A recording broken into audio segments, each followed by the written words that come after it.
In this guide, I'm going to show you how to easily download Capcut on your laptop without using Bluestacks. So first, launch your preferred web browser and navigate to the official Capcut website by entering capcut.com in the address bar.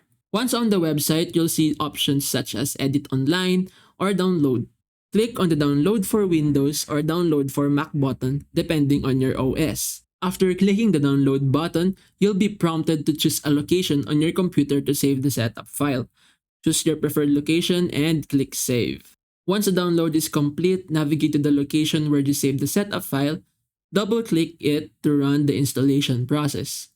So another method, if you are on a Windows laptop, open the Microsoft Store from the Start menu. In the Microsoft Store, use the search bar to look for Capcut. Click on the Capcut icon that appears in the search results. Simply click the install button and the download will begin. The installation will proceed automatically. And that's it. You've successfully downloaded Capcut on your laptop without needing Bluestacks.